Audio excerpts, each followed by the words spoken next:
What historical injustice does the speaker refer to in the poem? What historical, historical মানে কি ঐতিহাসিক, আমরা জানি। ইনজাস্টিস কি অন্যায়, অবিচার, অত্যাচার, এইগুলোকে আমরা ইনজাস্টিস বলি, তাই তো। ডাজ দ্য স্পিকার, স্পিকার মানে বক্তা, জানি আমরা। স্টিল আই রাইজ কবিতায় একজন বক্তা ছিলেন যিনি ফার্স্ট পার্সনে বলছেন ইউকে, অর্থাৎ ইউকে অ্যাড্রেস করে।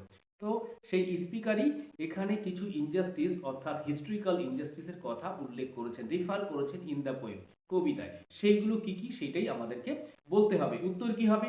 দেয়ার আর সেভারেল রেফারেন্সেস, দেয়ার আর আছে, সেভারেল কিছু, আমরা জানি সেভারেল, রেফারেন্সেস মানে রেফারেন্স আছে, অফ হিস্টোরিক্যাল ইনজাস্টিস, হিস্টোরিক্যাল ঐতিহাসিক ইনজাস্টিস, অন্যায়, অবমাননা, অত্যাচার বা যাই বলি না কেন, অবিচার, ইন দ্য পোয়েম এই কবিতায়। Such as slavery, such as যেমন কি, স্লেভারি আছে দাসপ্রথা, দাসত্ব আমরা জানি, দাসপ্রথা, স্লেভারি। আর তারপরে আছে রেসিজম, রেসিজম আমরা জানি বর্ণবাদ, বর্ণবাদকে আমরা রেসিজম বলি। রেসিজম আছে স্ন্যাচিং অফ ল্যান্ড, স্ন্যাচিং তাদের জানি আমরা যারা শ্বেতাঙ্গ ছিল, শ্বেতাঙ্গ আমরা ইতিহাস পড়েছি, আমেরিকার গৃহযুদ্ধের ইতিহাস আমরা পড়েছি, সেখানেও আফ্রিকার ইতিহাস আমরা পড়েছি, সেখানে তাদের ল্যান্ড তাদের থেকে কেড়ে নেওয়া হয়েছে, তাদের রাজত্ব কেড়ে নেওয়া হয়েছে, তাই snatching of land. And gender discrimination, gender মানে আমরা জানি লিঙ্গ, ডিসক্রিমিনেশন হচ্ছে বৈষম্য, লিঙ্গ বৈষম্যের কথা উল্লেখ করা হয়েছে। এইগুলো ইতিহাসের সব কলঙ্কিত এক একটা দিক, সেই উল্লেখগুলো অর্থাৎ সেই রেফারেন্সগুলো এই কবিতার মধ্যে আছে।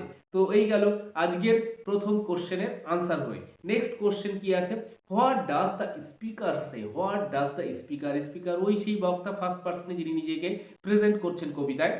ডাজ দ্য স্পিকার সে বলছেন অ্যাবাউট দ্য বিটার, বিটার মানে তিক্ত আমরা জানি, অ্যান্ড টুইস্টেড লাইস, টুইস্টেড মানে কি আমরা বিকৃত বা ম্যানিপুলেটেড কোনো কিছুকে আমরা টুইস্টেড বলি, লাইস মানে মিথ্যা, বিকৃত মিথ্যা, অফ দ্য অপ্রেসার্স, অপ্রেসার্স মানে উৎপীড়নকারীদের যে বিকৃত এবং তিক্ত সেইগুলো সম্বন্ধে স্পিকার বক্তা তিনি কি বক্তব্য রেখেছেন সেইটা তার উত্তর আমাদের করতে হবে। আনসার কি আছে? The speaker will be unaffected by her oppressors bitter and twisted lies, speaker will be হবে, আনএফেক্টেড হবে না, তাহলে প্রভাবিত হবে না কিসের দ্বারা? By her oppressors bitter and twisted লাইসের দ্বারা সে কোনোভাবেই প্রভাবিত হবে না, এটা হচ্ছে তার বক্তব্য।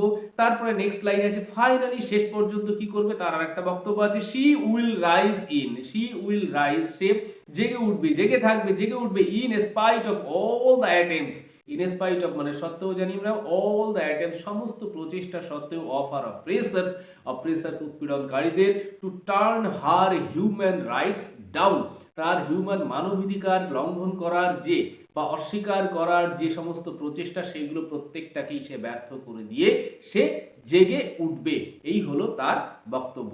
তো এই গেল আজকে আমাদের দুটো কোশ্চেন, আর এগুলো খুবই গুরুত্বপূর্ণ প্রশ্ন এবং উত্তরগুলো খুব প্রমিনেন্ট, তোমরা এগুলোকে খেয়াল করো, নোট করো এবং এইগুলোকে যথাযথভাবে উত্তর করার চেষ্টা করো। ভালো থেকো সবাই, আবার কথা হচ্ছে নেক্সট এপিসোডে।